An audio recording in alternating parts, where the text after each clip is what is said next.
ესე იგი, გადაცემა გავა შემოდგომაზე, მაგრამ შესანიშნავი ზაფხული მქონდა. მოკლედ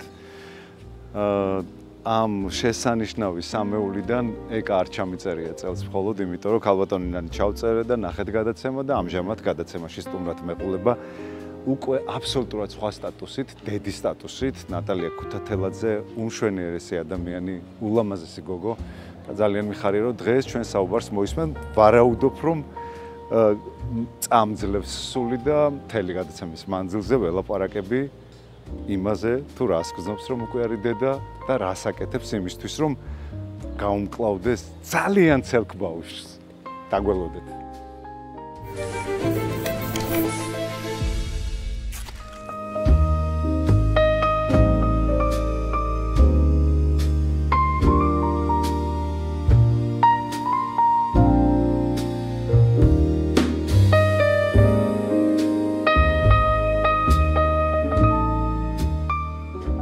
ნატალია მოგესალმებით. გამარჯობა. როგორ ხარ? მიხარია რომ აქ ხარ და მე პროცესს მიხარია რომ მე ვარ აქ აჭარაში. შემსაყვარებ ადგილასთან. როგორ ხარ ნატალია? გადასარევად ჩვენივრად. მადლობა ღმერთს და რა ვიცი, კარგად გზნობ თავს. შენ როგორ ხარ? ესე იგი, ეხლა ვიხსენებდი ბოლოს ჩაგწერე 5 წლის წინ, 5 წელი გასულა. 5 წელი, ესე იგი ჯერ მაშინ არ მყავდა შვილი. ვიყავი თავისუფალი. ლაღი, არა, ეხაც ჩვენივრად გზნობ თავს, მაგრამ სანდროსთან ერთად უფრო ქართულდა რაღაცა. ესე იგი, ლოგიკის მიხედვით რომ მოვდიოდით, უკვე ხარ დედა, თან აი ამ სტატუსით გადაცემაში არ მყოლი ხარ. ხა. და ცოტა გველოდებოდით, ცოტა მოთელილს, ცოტა წონაში მომატებულს და უცებ დაგხვდა. უნდა ვთქვათ, რომ ნატალია არის საოცრად გამოიყურება და ძალიან კარგად გამოიყურები, საოცარ ფორმაში ხარ. დიდი მადლობა. ბიჭებიც იძახიან რომ აი ძალიან მიხარია, უბრალოდ მადლობა. როგორ ახერხებ ამას? როგორც უკვე ვისაუბრეთ მე და შენ გადაღების დაწყებამდე.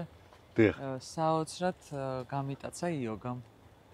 თებერვლის თვეში დავიწყე სიარული აქტიურად ერთ დღეს არ ვაგდებ და დიახ. ყოველთვის ისე რაღაცნაირად ხინჯად მქონდა გულში რომ მინდოდა მეც როდესღაც ჩემს თავში მეპოვნა იმის ძალა და ნებისყოფა რომ ამ დისციპლინას რომელიც ასე თუ ისე რაღაცა რუტინა მაქვს დამატებოდა ვარჯიში და ჩემს საკუთარ პირველ რიგში ჯანმრთელობაზე ზრუნვა. რატომ მიხვედი იოგამდე? რა მიგიყვანა ესე? ჩემმა ორმა მეგობარმა ესე ქეჩოთი მიმიყვანეს და აი რა სამოფ, ანუ თხოვეს ხო რა წასული. ნუ ეს იქნება ერთ-ერთი მისვლა, ერთ-ერთი ისევ რაღაცა წარუმატებელი მცდელობა და მეორე დღეს ისევ წამოვალ უკან თქო, მაგრამ რაღაცნაირად მივხვდი რომ ადამიანმა არასოდეს უნდა თქვა არასდროს, იმიტომ რომ როდესაც რაღაცა არ იცი და საერთოდ არ ცოდნას ეს ახასიათებს. აი გგონია რომ ძალიან თავდაჯერებული ხარ და ბევრი რამე იცი, ამ დროს როცა არაფერი არ იცი, არ უნდა იძახო რაღაცები დეზე დარწმუნებით და მე ასე მომდი რომ თუ დავხარჯავ დროს, ენერგიას და თანხას, იოგაზე არ დავხარჯავ თქო, იმიტომ რომ არ მოდგენა არ მქონდა ეს რა ტიპის ვარჯიში იყო, მეგონა რომ იყო რაღაცა უბრალოდ სუნ თქვა, ნელი, ზანტი. აი სხვაგან ვიყავი საერთოდ მარცხნი. ხო და რომ მივედი და რომ ვნახე რა ხდება და ნუ არაჩვეულებრივი ჩვენი სენსეი ვინც ყავს, იმისგან არაჩვეულებრივი ენერგეტიკა მოდის. მე მივხვდი რომ ეს ჩემს ორგანიზმს მოწონს, ჩემს ტვინს მოსწონს. და აი ესე რაღაცნაირად აღმოჩნდა რომ ყოველ დღე დიახ, იოგის შედეგად შენ სხეულში მოხდა სეროტონინის კონცენტრირება, რამაც გაგაბედნიერა და აუცილებლად მინდა აღვნიშნო რომ მე რო ბოლოს შენს კონცერტზე ვიყავი ბათუმში და როდესაც მივხვდი რომ შენი უსაყვარლესი შვილი ვერასოდეს ვერ ჩამოკაჩეს სცენიდან, აი ახლა ხვდები რომ შენ აუცილებლად გჭირდებოდა ლოტოსის სპორტში ყოფნა რომ ამ საოცრად ცელკ შვილს გაუკლავდე. ძალიან ცელკია მართლა. მე მომწონს რომ ჩემს შვილს ამ მაგალითს ვაძლევ და ჩემი მეუღლეც აქტიურად ვარჯიშობს, ცურავს, მე დავდივარ ასე ვთქვათ ამ ჩემს ყოველდღიურ იოგაზე და ჩემი შვილისთვის მგონია რომ ეს ძალიან მნიშვნელოვანი და კარგი მაგალითია, იმიტომ რომ საერთოდ არ გქონდა მე მგონი ჩვენს და უფროს თაობებს კულტურაში ესე აქტიურად და ყოველდღიურად ვარჯიში. შეიძლება ვიღაცებს გქონდა, მაგრამ ასე მასიურად როგორც ახლა არის ტენდენცია რომ უფრო მეტად იზრუნონ ადამიანებმა თავის სხეულზე და ჯანმრთელობაზე, ადრე ესე არ იყო და ეხლა მგონია რომ მოდაშიც არის ვიხმარ ამ სიტყვას და არ მომერიდება, იმიტომ რომ პირიქით კარგია, როდესაც ამ ტიპის ტენდენციებს მიუყვებით ხოლმე და არა პირიქით თქვათ ისეთ რაღაცას, რაც ჩვენ გვაზიანებს. რატომაც არა, ამიტომ ეგ მაგალითი ახალგაზრდებისთვის გონია რომ უკვე ფანტასტიკური. კი, ჩვენ დავიწყეთ რეალურად სწორკვებაზე საუბარი, ძილის მნიშვნელობაზე, სხეულის მოვლაზე, სხეულთან კომუნიკაციაზე, კი, ინტერაქციაზე აბსოლუტურად გეთანხმები, რომ ეს კულტურა არათუ სუსტი იყო, არ არსებობდა პრაქტიკულად. ჩვენ არ ვიცოდით და მეც ახლა ვიგებ რაღაცებს. ახლა რომ ვიხსენებ, რამდენი ადამიანი აი ამ კულტურის არქონის გამო დაიღუპა ადრეულად სხვათა შორის მინდა გითხრა.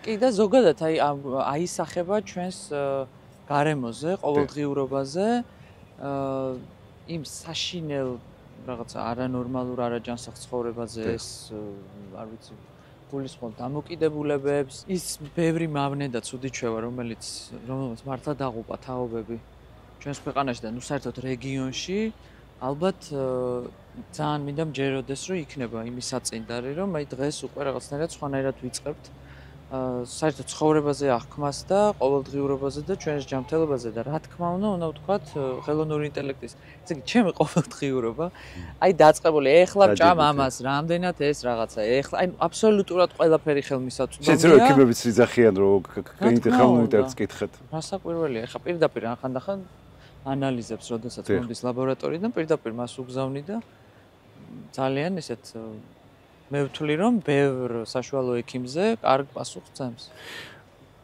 რა შეცვალა შენ ცხოვრებაში შვილმა?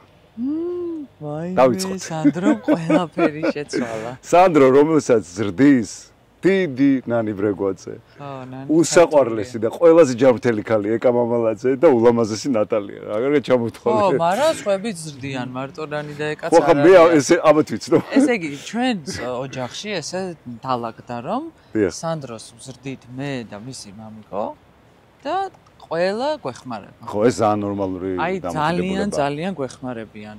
ჩემი მეუღლის დედა, დედა ჩემი, მამი და ჩემი. აი მართლა ყველა რაც მთავარია ჩემი შვილის დაძმები, რომლებიც აი ხა აქ იყვნენ ჩამოსულები 4 დღე საერთოდ აი არც ვკითხულობდი სად იყო ბავშვი, იმიტომ რომ ნუ უფროსები არიან და ისინი დაძდებენ, ანუ იზრდება ძალიან დიდ და თბილ გარემოში. მოდი იქ გავაგრძელოთ საუბარი, ალამაზი გარემო ნახეთ, წამბრძანდით. სიამოვნებით.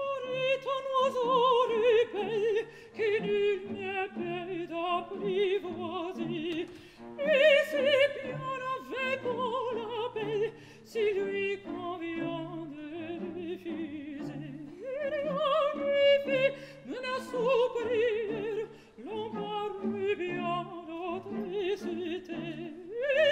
C'est l'autre que je préfère, il n'a rien dit, mais il me plaît.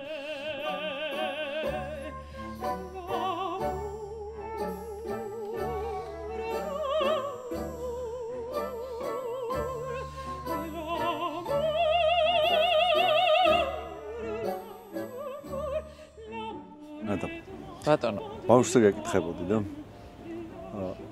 ის სანამ გაჩნდებოდა შიშები გქონდა რაიმე არაფერი შიშები არ მქონდა საერთოდ ეხა მაგ ყველაფერი შიში რაც არსებობს სულ რაღაცაზე ნერვიულობ ოღონდ ესე კი არა რომ ეს გამოვხატო და თქვა სანდროსაც გადავდო მაგრამ ნუ გონია რომ ყველა მშობელს უჩნდება ეგ შიშები რაც ალბათ ნორმალურია მაგრამ ვებრძვი ამ შიშებს და ვებრძვი ცუდი ნათქვამია ნუ ვცდილობ რომ რაღაც ადეკვატურად შევხედო და მომავალზე საერთოდ აღარ ვფიქრობ, იმიტომ რომ ილუზია და რა აზრი აქვს მომავალზე ნერვიულობას და ნუ აი რაღაცნაირად ვცდილობ რომ რაღაცეები სწორად გავაკეთო. შენი გეყოლება და მე გაიგებ მუშაობს ეგ ამბავი, ხო ეს გავრცელებული ამბავი. არა, ნუ რა ვიცი ხა. სულ ვამბობ ხოლმე ადამიანებს რო გქონდათ სრულად გააზრებული, აი მთელი სისრულით რამ ხელა პასუხისგებლობასთან მოუწევთ მე შეხება შვილის სკოლის თვალსაზრისით. დიდი შანსია რომ სერიოზულად დაფიქრდე, საერთოდ გიღირს თუ არა ამ პასუხისგებლობით ცხოვრება.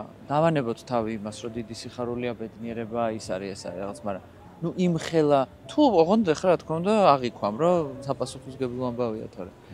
თუ რაღაცა ზედაპირულად უყურებ, ალბათ ბევრად უკეთ არიან ისინი ვიდრე მე, იმიტომ რომ ძალიან ბევრ რამეზე ვღელავ და ოღონდ ისე არა, უსაფუძვლოდ არა. აი ვღელავ როგორ, ნუ განვიცდი რომ რაღაცნაირი გარემოა დღეს ჩვენს ქვეყანაში არასახარბიელო ის რომ არანაირად არ მინდა რომ იძულებული ვიყო რომ რადგან ეს გარემოა ამ ჩემ ქვეყანაში ამიტომ წავიდე და სადღაც შვეიცარიაში ვიცხოვრო. ეხა იდეალური მას კი არ ვეძებ რაღაცა კოლბას რომ იქ ჩავსვე ეს ბავშვი და იქ იყოს, მაგრამ ну რაღაც საფრთხეები აქვს ბევრი ჩვენს გარემოს.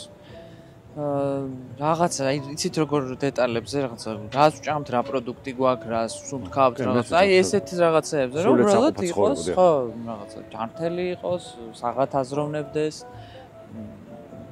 კეთილი ადამიანი იყოს, აი ესეთი რაღაცეები, რაც ალბათ ყველა მშობელს ადარდებს, რასაკვირველია, მაგრამ. ეხლა არსებობს ეს ტერმინი, ამაზე თუ ფიქრობდი, ფეხმძიმების დაგეგმვა, ადრე ხო ეს არის.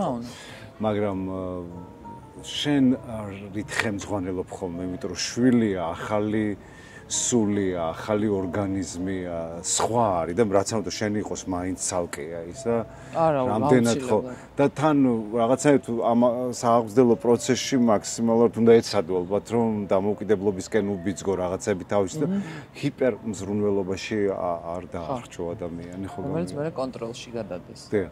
არ ვიყავი რა თქმა უნდა ასე მზად, არ იყო ეს რაღაცა დაგეგმილი როგორც შენ ახსენე, მაგრამ იყო კოვიდის პერიოდი და მივხვდი რომ იდეალური დრო იყო იმისთვის რომ შვილი გამეჩინა იმ თვალსაზრისით რომ მაშინ ძალიან ბევრი რაღაცები იყო დაგეგმილი, რაც უკავშირდებოდა მოგზაურობას და უცხოეთში სიარულს და ამიტომ ვიფიქრე რომ აი მშვენიერი დროა რომ წყნარად შვიდათ რომ ზუსტად რო ვიცი რომ თქვა არსად წასასვლელი არა ვარ ბავშვს მივხედავ თქო და გაამართლა სხვათა შორის ამ ყველაფერმა და რაც შეეხება ეხლა უკვე იცი რა ნელ-ნელა მივხვდი რაღაცეებს და დღესაც ვფიქრობ ჩემი ძალიან მოგრძალებული აზრით რომ უნდა ისწავლებოდეს შვილის გაზრდა, იმიტომ რომ არის რაღაცეები, რაც უბრალოდ არ ვიცით.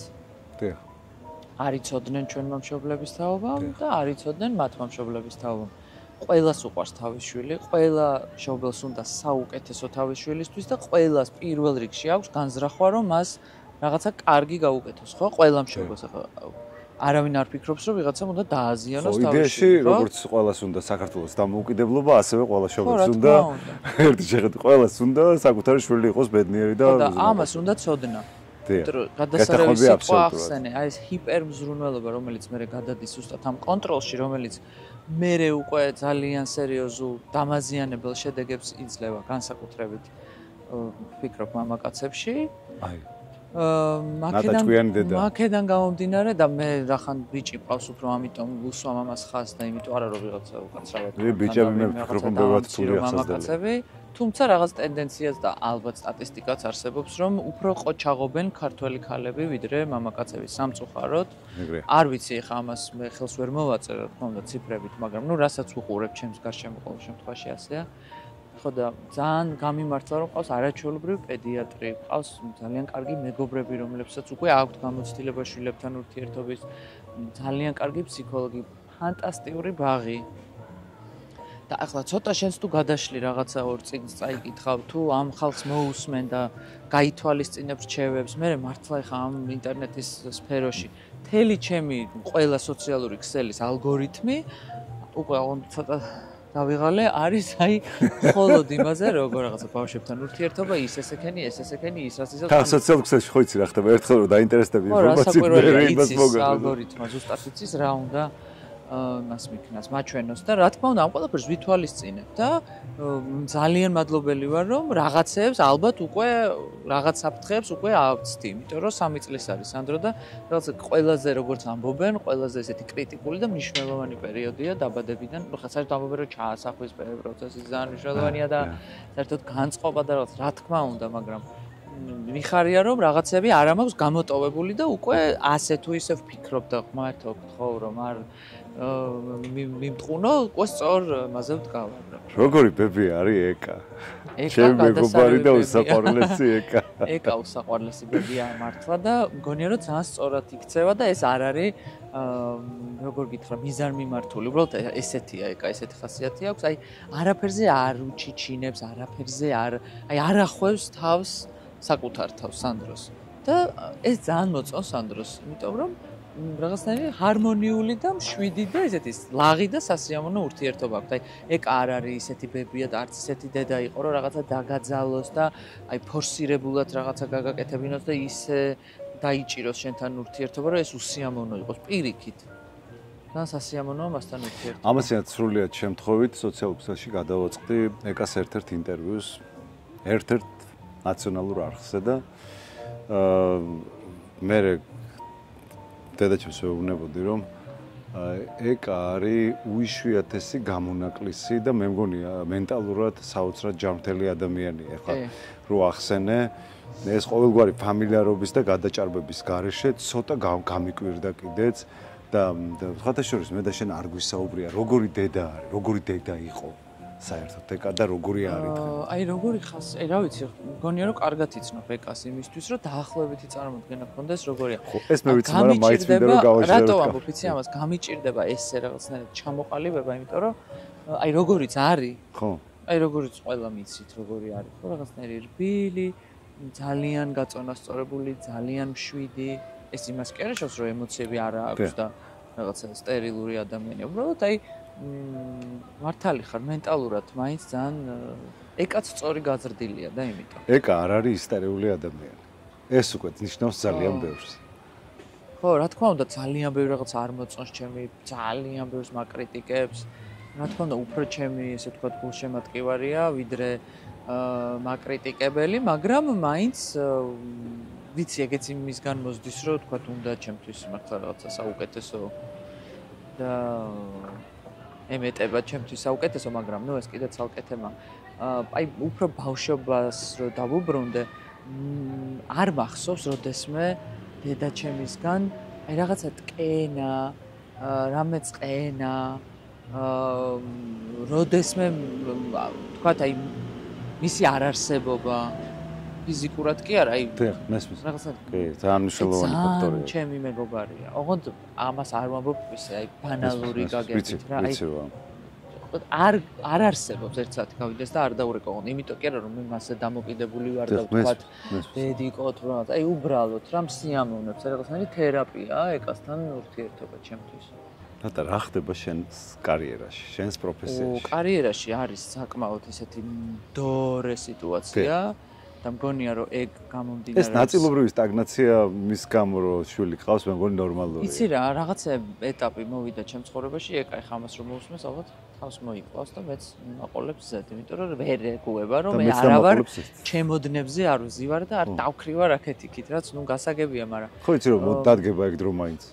ხო, ალბათ იცი რა მგონია, მე რომ რაღაცა ეგეთი სამაქ არ ვიცი, აი ეგეთი ენერგეტიკა მაქვს, თვალი არ მეცეს. აი რამე თუ არ მინდა, ის არ ხდება. ოკეი. რამე თუ მინდა, ის ხდება. გეთახმები აბსოლუტურად. აქ იმას კი არ გულისხმობ, რომ სიმღერა აღარ მინდა და ეხლა მე რაღაცა არაფერი მსგავსი. უბრალოდ აი რაღაცნაირი ეტაპია, რომ აი რაღაცები არ არის ისე აქტიურად რა, მარტივად რო თქვა, არ არის ბევრი კონტრაქტი.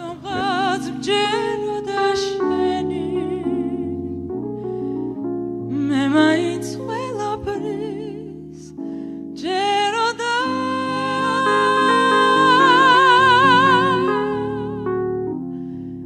ვიხსენებ მე ის პერნის ლებს ო იცოდე სხვათა შორის ეხლა ვფიქრობდი, ბათუმში ეს ცალკე შენ ქონია კონცერტი? არასოდეს. გიფიქრია ოდესმე? არა. არ ვიცი, რაღაც მე ეგეც მაგის გაგრძელებაა. მე ეგეთ რაღაცებს არ ვფიქრობ, რომ მე ეხლა უნდა გავაკეთო იქ ჩემს სოლო კონცერტი. რაღაც თავისით ხდება ხოლმე ყველაფერი. ალბათ ეგეც მოხდება. ისე კარგი იდეაა. და გაქვს ხოლმე ესეთი დეპრესიული შემოტევები თუ არასოდეს, ვაიმე, თუ არასოდეს. მაგრამ აი გამოწვევებს რით უმკლავდები ყველაზე. შფოთი როგორ არა?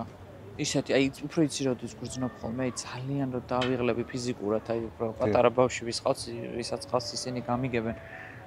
უძილობას რაც უკავშირდება, აი ერთ გადაბმულად რამდენიმე დღე და მერე უკვე მოდის ეს რაღაცა სრულიად არაადეკვატური აზრები თავში და ფიქრები და სულ ვეუბნები ჩემ თავს რომ ეხლა შენ ძალიან დაღლილი ხარ, ნუ გეშინია, როგორც კი გამოიძინებ, ყველაფერი გაივლის და ესეც არის ხოლმე. ძირითადად ვცდილობ, რომ ჩემი თავიდან გამოვიდე და გვერდიდან დავინახო ჩემი თავი. მე რაღაცნაირად უფრო თავ კონტროლს უწევ. დეპრესიული არა, რა მაქვს ადეპრესიო არ გადამიო. ამისთანა ოჯახი, ესეთი რაღაცა ჯანმრთელები, რაც მთავარია ყველა. ჭერი თავზე, ლუკმა პური და რა ვიცი, ხა სადეპრესიო რა არაფერი. მეგობრებთან ახერხებ კომუნიკაციას. კი, უფრო ისე რა თქმა უნდა, ნაკლებად ყველას, ხა ვისაც ოჯახები გყავს და შვილები უფრო ნაკლებად ადრე თუ იყო უფრო რაღაცა თინეიჯერობის ასაკში რომ ყოველ დღე რაღაცა ერთად წასვლა, ერთად წავსვა, რა თქმა უნდა, ხა ესე აღარ არის, მაგრამ რასაკვირველია.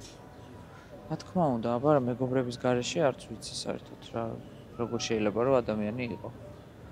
ხო, ძალიან მნიშვნელოვანია რომ რაღაც თუმცა უშუალოდ ალბათ შვილი რო პატარა საკმაოდ რთულია.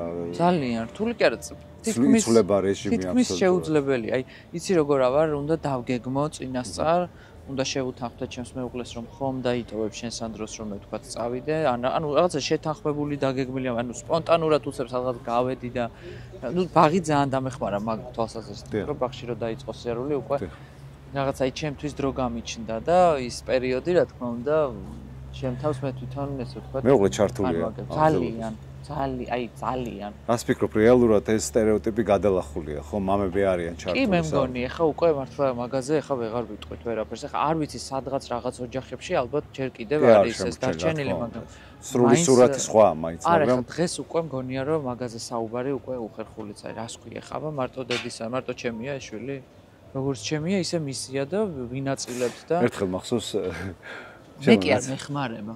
აი ნახე ეგ არის თვითონ ზრდის თავის შვილს. ხო აი ნახე მე ვეხმარებიო მეუღლესო და რას ნიშნავს ეხმარები მეთქი? მეც ზრდი თქვი ხო მაი მეც დაკავებული ვარ მეც ზრდი აი ეხმარები ესე იგი შვილს კი არ ზრდის შენ გეხმარება ეგ ცოტა სხვა რაღაცა არის. არა ხა იცი რა მე შეიძლება მეზობელს დავეხმარო მაგრამ ხა შვილის აღზრდაში მეუღლეს დაეხმარო ცოტა ამოვი. არა ძალიან ვცდილობ ხოლმე რომ ადლიერი ვიყო და რაღაც ხო იცი რომ შეაქებ უხარია ყველას და უიდედა და უირა კარგია და უიზა მაგრამ ხო რეალურად ეგრეა ხა თვითონაც და ერთად ვზრდით რა ამ ბავშვს. და ვერც წარმოუდგენ, აი არ იცის რას ნიშნავს, რომ ცალ-ცალკე ვთქვათ რაღაცა ერთად არ დავიძინოთ ან ერთად არ გავიღვიძოთ, აი ვერ ხვდება მაგას რა და მომწონს რომ ეგეც სიტყვაში გაზრდილი, აი რაღაც ინსტრუქციულ გარემოს მგონია რომ ყველაფერი ჯობია, მით უმეტეს ეგეთი პატარა მოზარდისთვის. ნიუ-იორკში რამდენი წელი ცხოვრობდი? 4 თითქმის. საერთოდ მოგზაურობა გიყვარს? აღარ. აღარ ხო? არა. მეც არ მეყვარს მოგზაურობა, არ გიჟდა. არა, ეს აღონ იმას არ შევსო თვითფრინავის და თქვა ფრენის მაშინ. არა, მესმის. არ ვიცი, ხო, რაღაც ეგეც მგონია რომ ცოტა ის არის, არა ჯანსაღია, ნუ ჩემს იმაში შემთხვევაში, მაგრამ ბევრი რაღაცა ისეთი ფაქტორია, რომელიც უფრო წინ მოდის, ვიდრე ის რომ უნდა ისიამოვნო და რაღაცები დათქვა. რასაკვირველია, ფანტასტიკურია, მადლობა ღმერთს ჩემს ოჯახს, რომ ბევრ ქვეყანაში ფანტასტიკური დრო მაქვს ნატარები, კარგი, ესეთი მართლა რასაც კარგი მოგზაურობა ქვია. ძალიან ბევრი ადგილი ნანახი მაქვს. არა მაქვს, აიცი როგორი მოთხოვნილება, რომ აი მე ახლა სასწრაფოდ იქ უნდა წავიდე და ის უნდა ვნახო, იმიტომ რომ ნახე უკვე ნანახი მაქვს და რაღაცა დოზა სიამოვნება მიღებული მაქვს რა. ნუ ეხლა მე გულისხმობ სტანდარტული პარიზი, ლონდონი რაღაც, რაც უნდა ნახო. კი, აუცილებლად. რაც არ უნდა ნახო, იქაც დაყოფი ვარ ბევრ ადგილას. მაგრამ ხო, ნუ ნიუ-იორკში ცხოვრებამაც თავისი ქნა აი რაღაცა ეს სიშორე, ეს განშორება, ამას ქვია რაღაცა განშორების შფოთი ქვია ასეთი რაღაცა არსებობს ფსიქოლოგიაში, რომელიც მე კარგად მესადაგება და ისე გიჭირდა ნიუ-იორკში სწავლა განატრებოდაში. აი ძალიან მიჭირდა. მარტო მენატრებაზე არ იყო, იქ ბევრი კომპლექსურად ბევრი სირთულე იყო. ოღონდ ვთვლი რომ აუცილებელი იყო და ძალიან მადლობელი ვარ მაგ გამოცდილებას. ხო, იმიტომ რომ მაგას შეცვალა აბსოლუტურად აი დედას ვარ ეგეთი საჭირო რამე ჩემს ცხოვრებაში გამგონია რომ ყველას აი არის მეც თან ცოტა დიდასაკში წავედი ხა მე არ ვიყავი 16 წლის 21 წლის წავედი და ძალიან მეგონა რომ უკვე ყველაფრისთვის მზად ვიყავი და თავისუფლად შევძლებდი მარტო ცხოვრებას. აქ მარტო ცხოვრებაზეც არ არის. აი პასუხისგებლობების შენს თავზე აღება, ოღონდ აქ იმ პასუხისგებლობებზეა ლაპარაკი ჩემოსაყოლის კი რომ ღამე რო დაწვევი შუქი ჩააქრე, ჭურჭელი გარეცხეს, არეცხს მიხედერად. არა, აი ყოველ დღე რომ უნდა გადარჩე იმ ქალაქში. იმისთვის რომ მეორე დღეს გაახილო თვალი და გააგრძელო ისევ ცხოვრება, მართლა გადარჩენაზეა იქ ლაპარაკი. იმიტომ რომ ჩაყლაპავენ და რაღაცა ჯუნგლებში ხარ, სადაც უნდა შენი თავი დაიმკვიდრო, ყოველ დღე დაამტკიცო, რომ შენ შეგიძლია რაღაცა და აი ეს ხდება ყოველ დღე. ამ მე ვეძახდი, რომ ეს იყო რაღაც ერთგვარი ჯარი თქო. თან ოღონდ არ დაგავიწყდეთ, რომ ცხოვრობდი მარტო, მქონდა გადასარევი ბინა, შვენიერ უბანში ვცხოვრობდი, ჯულიართან ახლოს. ანუ ყველაფერი ხო შედარებითია. შეიძლება და მეცხოვრა 220 კაცთან ერთად, სადღაც ძალიან შორს, გამეღვიძა 1 საათის ადრე მაგივრად, 8 საათით ადრე მე მოგზაურა 8 ავტობუსი გამომეცვა. მიხვდი, ანუ პირობები ასე თუ ისე ნორმალური იყო რა, მაგრამ მაინც ძალიან გამიჭირდა, იმიტომ რომ მაგ პირობებს მიჩვეული აქედან წასული მე არ მინდა ვთქვა, რომ ისეთი განებივრებული. არ ვიყავი განებივრებული, აი სტანდარტულად იმ 90-იანებში როგორც შეეძლოთ ოჯახებს მაშინ თავის გატანა, ჩვენც ისევ ცხოვრობდით რა, ნორმალურად და გაჭირვებაც იყო და ბევრი უარიც იყო და ასე შემდეგ და ასე შემდეგ. მაგრამ მიუხედავად ამ ყველაფრისა, მაგას ვამბობ, აი ბევრი ერთად შეგროვებული, რაღაცა პროლეტარი ცხოვრობდი ჩვეულებრივი, ისეთ რთულ პირობებში, როგორც კლიმატურში, ისე რა ვიცი, სწავლა მე ურთულესი თვითონ ჯულიარდში. ხა რა ვიცი, ეგეთ ალბათ ხასიათზეა დამოკიდებული. მოკლედ მე აი რაღაცა სხვა სამყაროში აღმოჩნდი, სადაც უცებ ბევრ სხვანაირ რეალობას დავიწყე. ვიცი როგორ გაჩნდი ქვეყნა, კარგად ვიცი რა კარცეთ ჩიქივლია.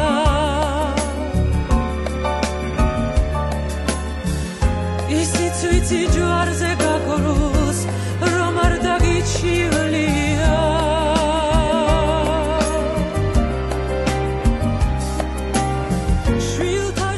პირველად ჩავწერე დროში, შენ სწავლობდი კონსერვატორიაში და მახსოვს მოვედი ჯგუფი. ეკა ჩავწერე ქალბატონ მირინასთან სახლში, იმიტომ რომ სახლში პატარა. ხო, რემონტიკა და მაშინ ხო. და შენ ჩაგწერე კონსერვატორიის წელს. მაგის. არა, გრიბოედოზე. ხო. გრიბოედოზე. მეთქი სარაჯიშვილის სახელი. გრიბოედოზე მოგაკითხეთ და მაშინ მუშაობდი საფორტეპიანო მიმართულებით. ისე გიფიქრია ოდესმე რომ გქონოდა სხვა პროფესია? არა. არასოდეს, ანუ ეგეთი რაღაც არ დაგიშვია არასდროს. არასოდეს. აი რაღაცებზე ვფიქრობ ხოლმე ნეტავი რაღაცა რა შეიძლებოდა რომ გამომცლოდა. არა ვარ, არ ვიცი მაგ სიტყვას რა ქვია, მაგრამ აი რაღაცა კარგად გამომდის.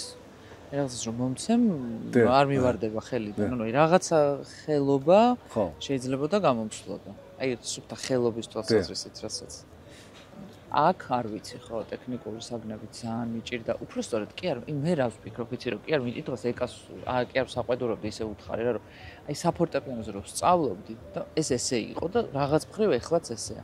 ну ესე იგი ყველაფერს მოწყვეტილი უნდა ყოფილიყავი. რა თქმა უნდა. აი ყველაფერს. რა თქმა უნდა. არც ერთ ზამთრის შეკრებაზე, სულ მინდოდა რომ თხილამურზე აი ძალიან კარგად მესრიალა, ვერ ვსრიალა, იმიტომ რომ არც ერთ ზამთრის შეკრებაზე ვერ დავდიოდი.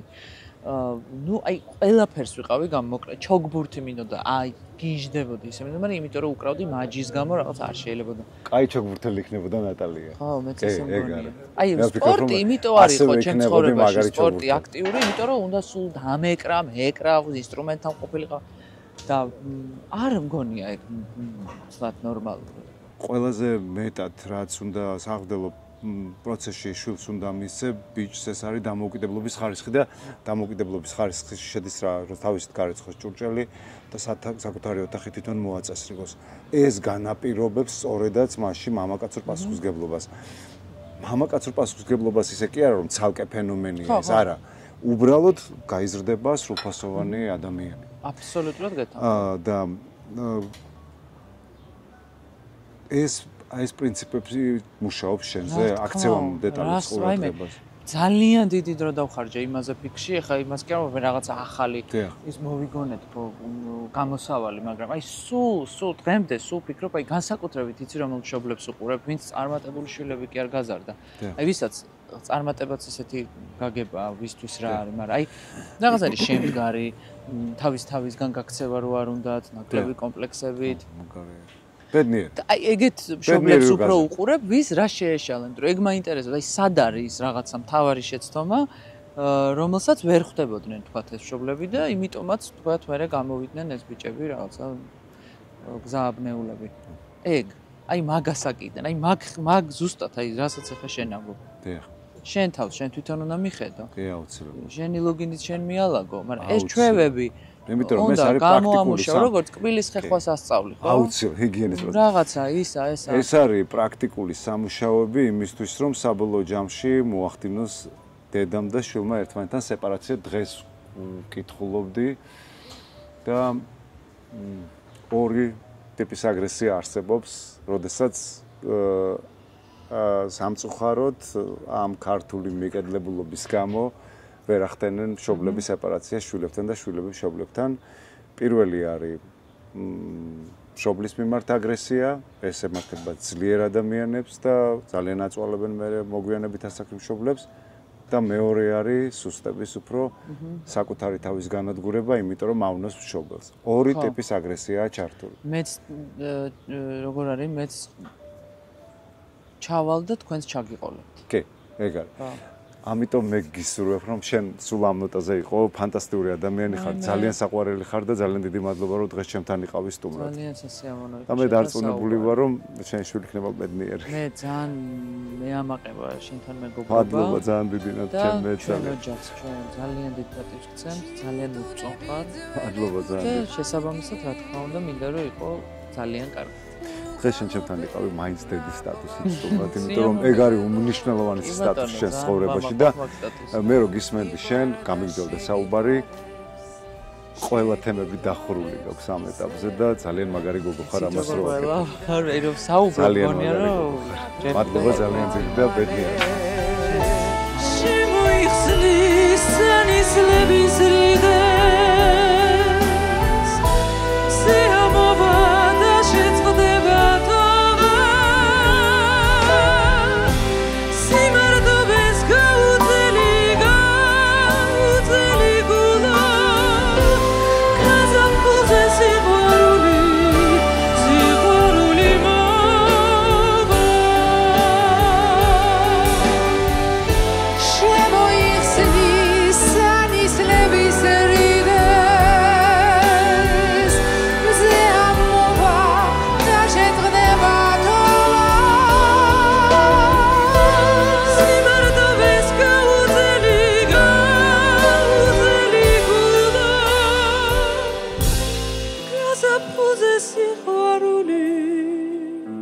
გაზაფხულზე სიყვარული